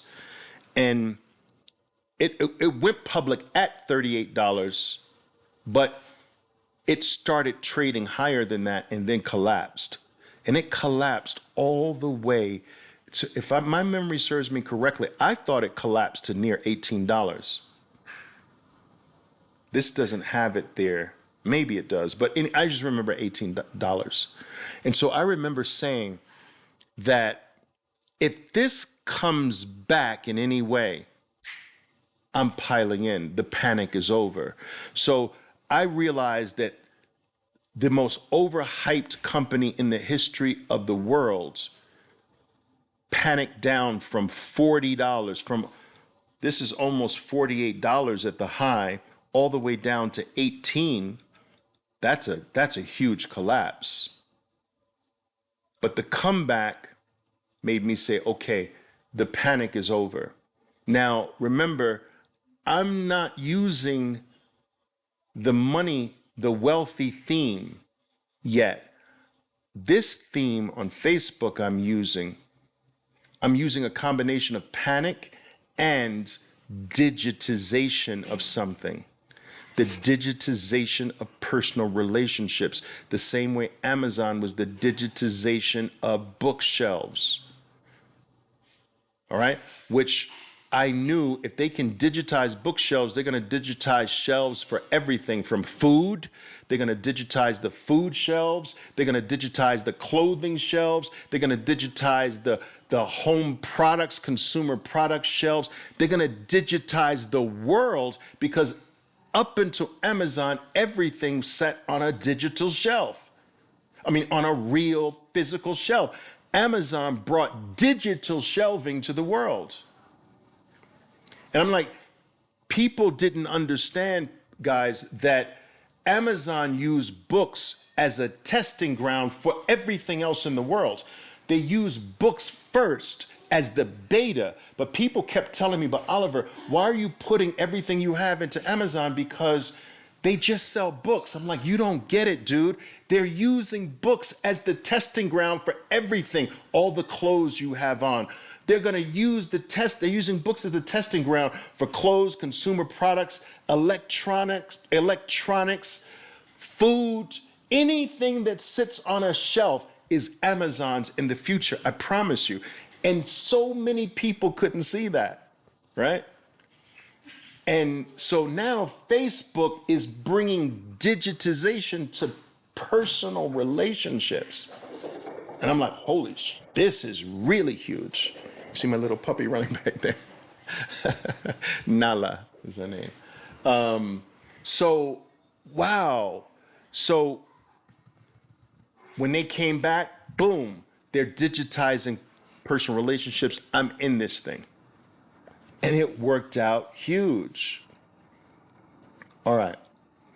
My heavy accumulation zone. So guys, let's get into how you can, I hope you do decide to do this with me, but if you don't, I'm going to give you a few tips that you can use on your own, okay? I know all of you can't be with me, but I'm going to teach you what I teach my traders. When you get a list of potential wealth plays by taking an industry, picking the top two, making sure the top two are wealthy, have a lot of money, and they make a lot of money. All right? You need to know, well, now that I have this, what are their accumulation zones? When do I start accumulating this thing? All right?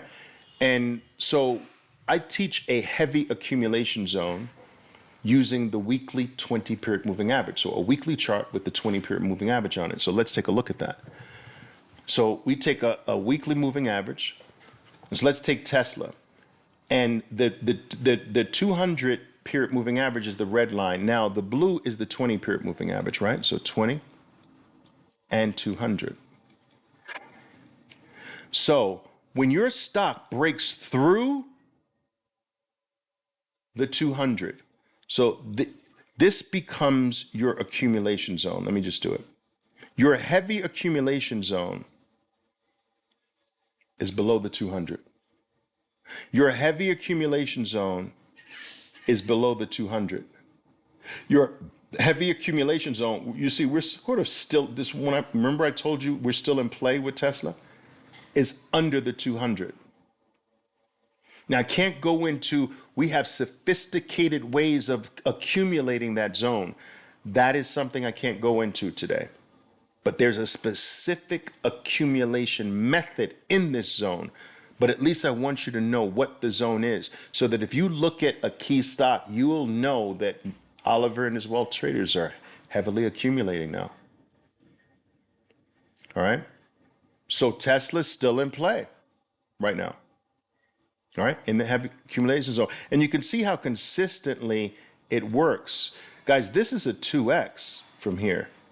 So that's still nice. You still get an orphan out of here.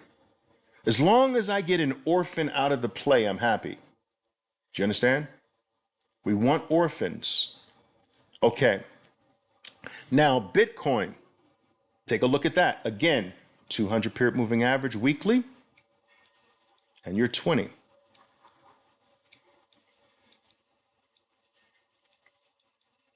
Now, look at your accumulation zones. Now, some of you remember we went into Bitcoin as low as 3,800. Well, 3,811. I got that on a foreign exchange, actually. All right? 3,811. But these are your, look at this deep value accumulation zone. And look, every single time, boom. All right. Now, this may look small to you guys, but look, you get a double out of this, right? You get a double out of this. 15 to 30, that's a double. But here's where the real win comes, right? Now, I have to tell you something about this. I don't do orphan play with Bitcoin. I just keep growing it and growing it and growing it, because this is still like the internet in 1994.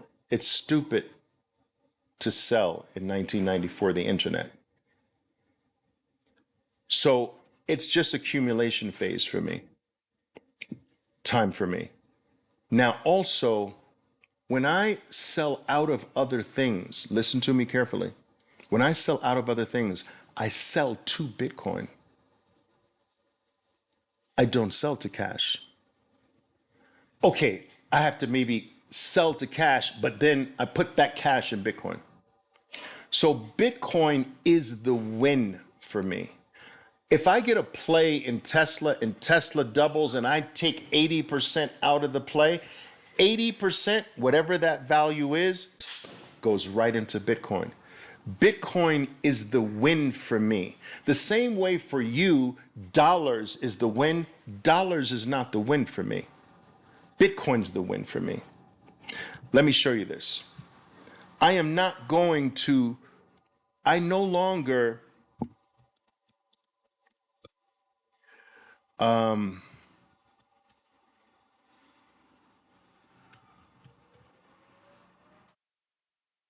I am no longer, I want to show you this so you understand the reasoning.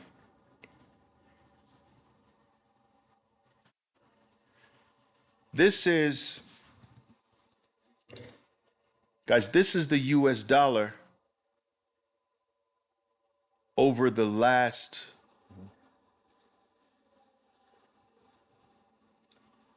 this is the purchasing power of the US dollar from 2000 to 2022. It's even worse now. Do you understand? So if I sell Tesla for a gain, why am I going to put it into this that's dropping? Does that make sense? That doesn't even make sense, no? Why am I going to put it into a losing thing? So I no longer put into dollars, I put into Bitcoin. Bitcoin is the money. The dollars are no longer the money for me. And I also teach my wealth traders this as well. You know, do they have to do it? No, but my job is to teach them what I do. All right. So my win is Bitcoin. It's no longer this bullshit right here. And that's just over the last 25 years, right? If we go back, guys, to here, let me show you this. We go back to look at from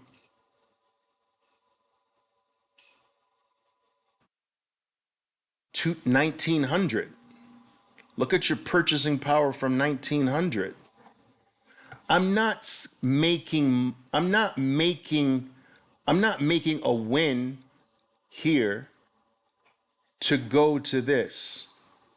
I'm making a win to go to BTC, which is doing this. All right. So just to give you just background behind that, guys.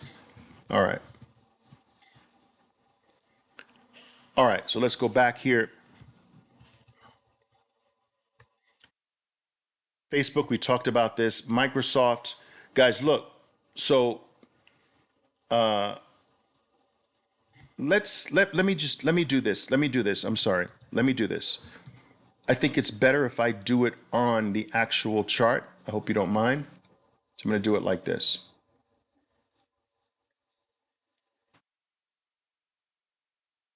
Okay. So let's go here. Let me show you. I think I have the list here too. Let's go here. Now take a look at the 200 period moving average on Amazon, guys. Take a look at the 200 period moving average on Amazon. Now look, I want you to find the heavy accumulation zones. Do you see them? See them? Did every single one win? Did every single one win for 23 freaking years? Of course it did. I just want to make sure you can see this. Give me a second here. Boom. Let's do this here. Let me just move this here, guys. Every single one won. You got it. You got an orphan out of every single play here. Boom, boom, boom, boom. Every single time. It's a 100%. Okay.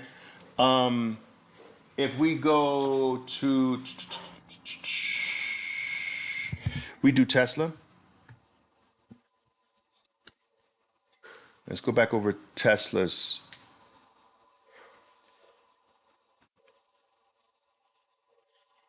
I doing this here? Tesla.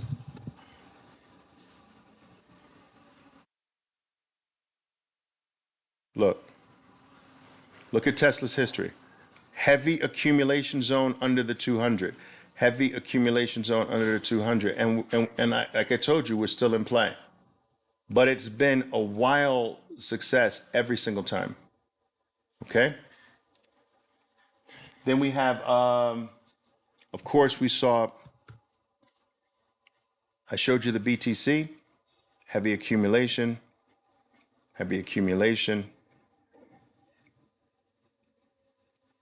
every single one, a win. Okay?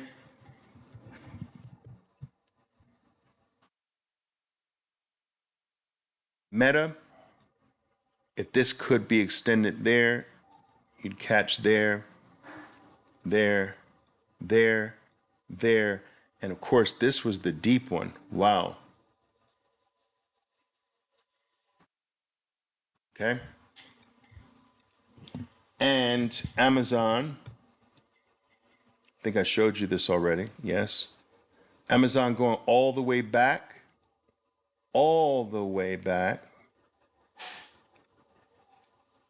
Every single one in its history. Every single one. Winners. Every single one. Deep accumulation zone. All right?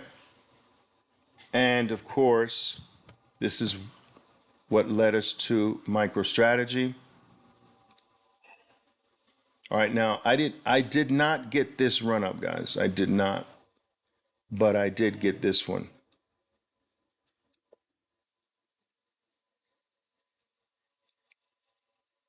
As low as 15, 16 to almost 200.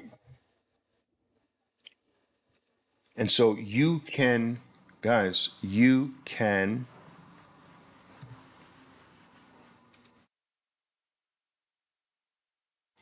do this. This is not rocket science. You can do this. This is how you garner generational wealth for your family. And guys, as I've mentioned before, the thing that I love the most is that you guys can do what I was not able to do back in the old days. You can buy fractional shares. You don't have enough money for one full share, buy a quarter of a share. Buy half a share. Don't think that you need to become wealthy first to start doing this. The idea is that this makes you wealthy. You start where you are. Do you understand? Start where you are. And it couldn't be a better time to start. There could not be a better time to start. A lot of people ask me, say, Oliver, you know, I wish I started when you started in the markets way back when. I'm like, no, you don't. You have it so much better today than I ever had it in the past. You've got more information, more knowledge, better technology. You have lower fees, no commissions in some cases. You have training and mentors, and I had none of that, which made it exponentially more difficult. Your access is higher. It's just crazy. You have it the best. You, not me. I didn't have it the best. You have it the best. So this is crazy, guys. You can do this. Now, I do have a Trade for Wealth program, guys, that I would like some of you to join. I know it's not for everyone, but I have taken scores of people, guys, to retire early. People have become, families have become set for life in my wealth program. Some of them might even still be here, maybe even be here, listening right now. But scores. I started this program in actually 2010. I used to just do it with my traders, and I decided in 2010 to make it an actual program to make what I was doing with my traders available to people that weren't my traders. And this came into existence in 2010. And guys, since 2010, we have absolutely killed it. Amazing. So guys, what is the program? You will receive video on demand, all right, of me explaining all the strategies, all the techniques, how to profit take, how to take your portfolio. And I guess I should move myself out of the way this time, guys. Let me just do that. And because you don't want to, I think you need to see me now. Okay. So video on demand, here's where I sit down, I cover everything, guys, from how you take whatever amount of money you start with and break it up into 5 parts. How you take each of those 5 parts and you put each of the 5 parts in a separate wealth play. How you take ease into the wealth play, how you accumulate it properly. You understand? Like, these are all important things. You just don't take it and dump it in. We professionally accumulate it. All of these things are covered in detail. You sit with me live every single month or 2 months. We meet together, we cover the wealth plays, we come up with new potential wealth plays, we do study sessions. This is a program for life, meaning that as long as I'm alive, we're together, walking this path together. There is only one fee to join, and it is one fee for life. There is not a single penny you have to pay for anything else after for the rest of your life. You have me as your mentor, me as your guide, and anything that's going on in your life from a wealth perspective, we can deal with it. You trade, of course, your own money, but you can follow every single thing I'm doing, every single wealth play I make, in advance, before I make it. You know when I'm going in, you know the structure, how I'm easing in, everything.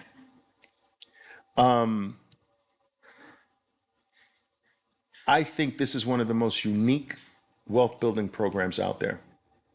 Everyone's focused on building income, but you've got to take care of that wealth side. It's where the biggest, longest green is. It's where your biggest money is, guys. All right. At retail price, guys, listen, this used to be sold at $10,000. So when I started this program in 2010, it went for $10,000 for life, but $10,000. All right. The retail price today is $7,000, but special offer today until August 27th, $2,500, guys. Guys, one game can take care of this. Not even a portion of one game can take care of this. But I want you to understand that this is forever. This is every month forever. Every single thing I do forever. Understanding why. Understanding what I'm doing before I do it. And my number one goal is to teach you how to do it in the event something happens to me. You have to not just follow me, but you have to understand so that you can apply. I have wealth traders that do wealth plays that I don't even do and score big because they know the technique and the approach now.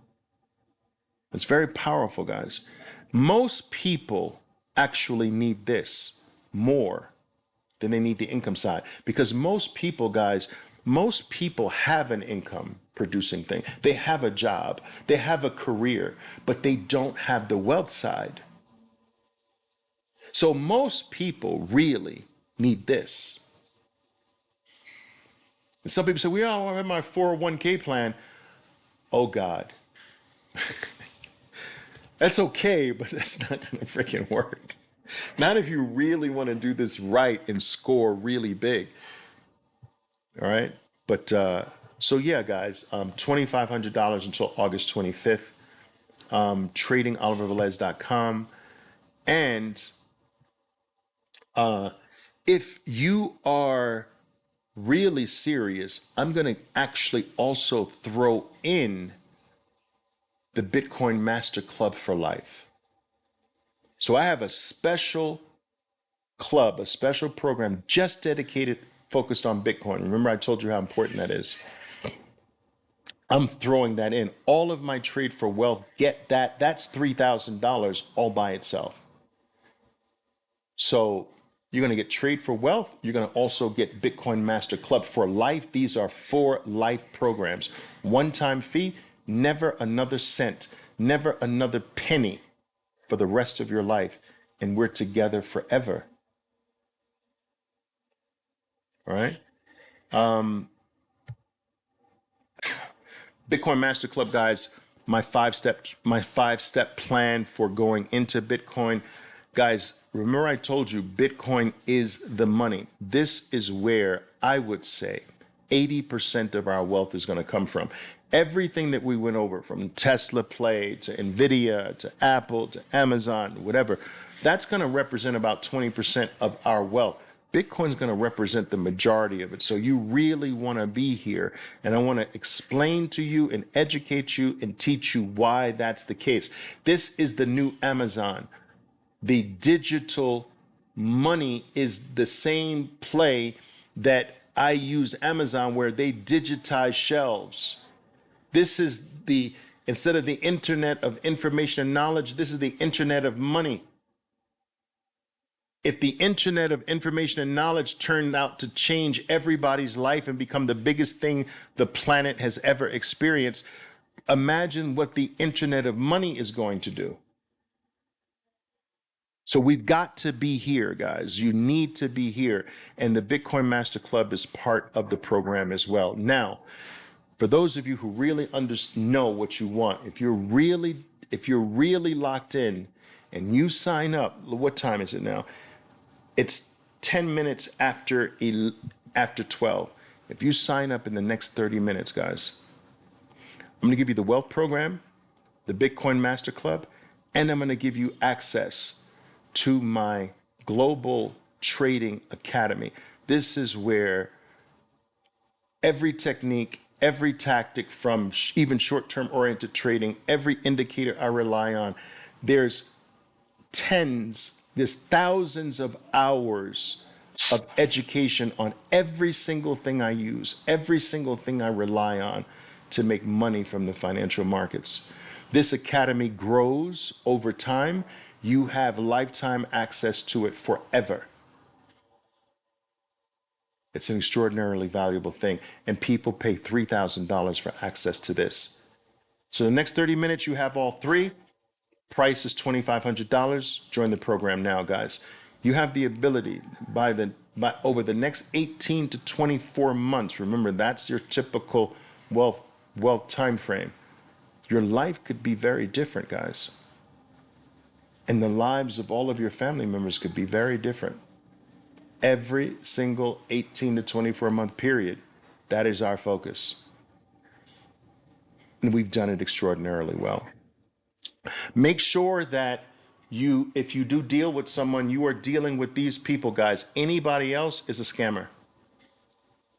All right? I take no responsibility for you talking to anyone else. So take a snapshot or come back to this point in the presentation or whatever.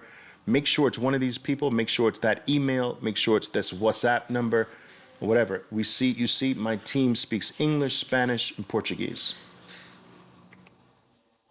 All right? But make sure it's one of these people. If there's anyone else you're speaking to that wants you to send them money, it's not us. It's not my organization.